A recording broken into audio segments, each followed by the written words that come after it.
another way to think about this, when we compute partial z over partial x, that means that actually we keep y constant. Okay, let me actually add some subtitles here. So here that means we keep y constant. And so if we keep y constant, another way to think about it is we set dy to 0. We set dy equals 0. So if we do that, we get dx equals negative 4/6 dx. And that tells us the rate of change of z with respect to x. Here we set x constant. So that means we set dx equal to 0.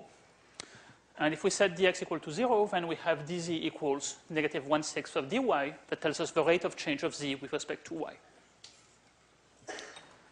Okay, any questions about that?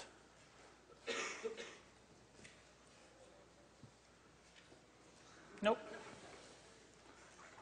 What? Yes? Can you explain why we went from dt, dx and dy into partials? Yes, okay, let me explain that again.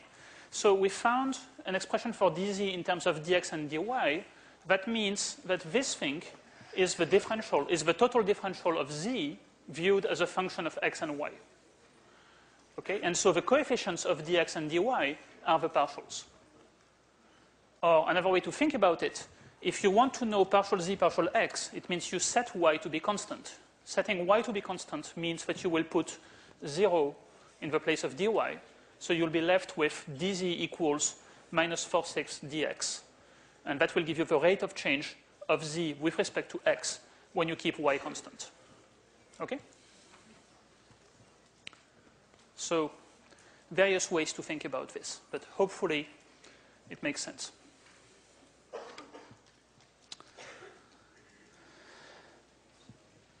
Okay. So how do we think about this in general?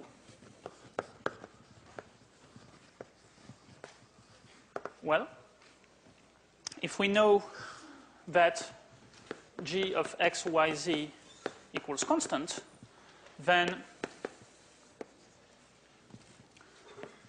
dg, which is g sub x dx plus g sub y dy plus g sub z dz, should be set equal to 0. Okay?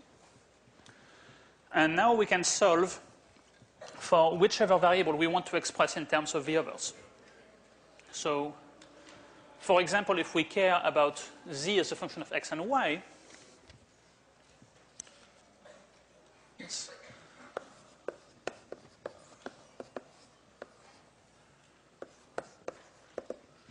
We'll get that dz is negative g sub x over g sub z dx, sorry, minus g sub y over g sub z dy. And so if we want partial z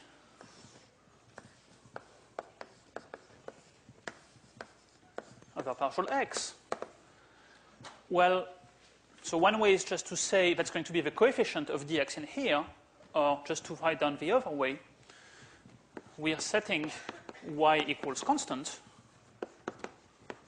So that means we set dy equal to 0. Okay? And then we get dz equals negative g sub x over g sub z dx.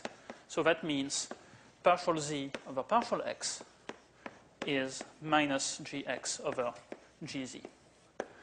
And see, that's a very counterintuitive formula, because you have this minus sign that you somehow probably couldn't have seen come, you know, if you hadn't actually derived things this way. I mean, it's pretty surprising to see that minus sign come out of nowhere the first time you see it. But okay. So now we know how to find the rates of change of constrained variables with respect to each other.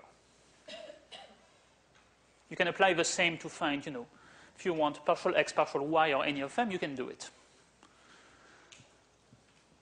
Any questions so far?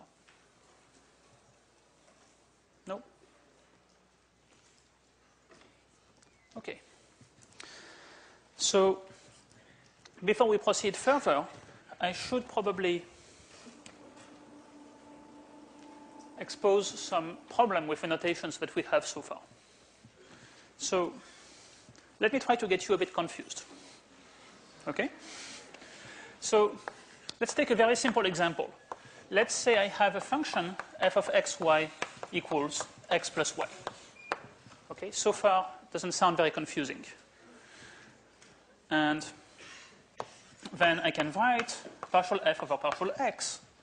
And I think you all know how to compute it. It's going to be just 1. Okay, so far we're pretty happy. Now, let's do a change of variables. Let's set x equals u and y equals u plus v. Okay, it's not a very complicated change of variables, but let's do it. Then f in terms of u and v, well, so f, remember, was x plus y, becomes u plus v. That's twice u plus v. What's partial f over partial u? It's 2. So x and u are the same thing. Partial f over partial x and partial f over partial u, well, unless you believe that 1 equals 2, they're really not the same thing. Okay? So that's an interesting, slightly strange phenomenon. X equals u, but partial f partial x is not the same as partial f partial u.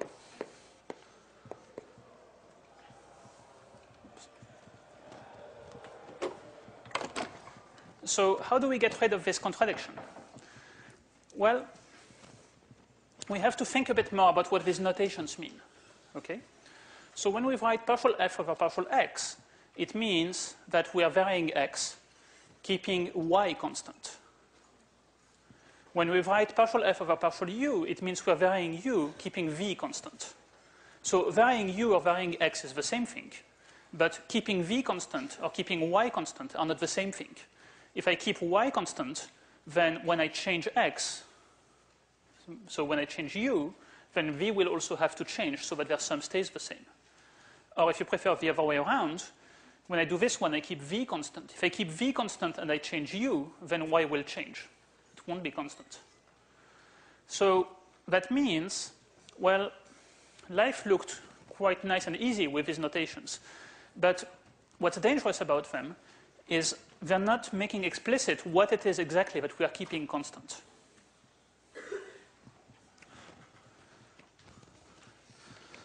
Okay, so just to write things. So here we change u and x, they're the same thing, but we keep y constant.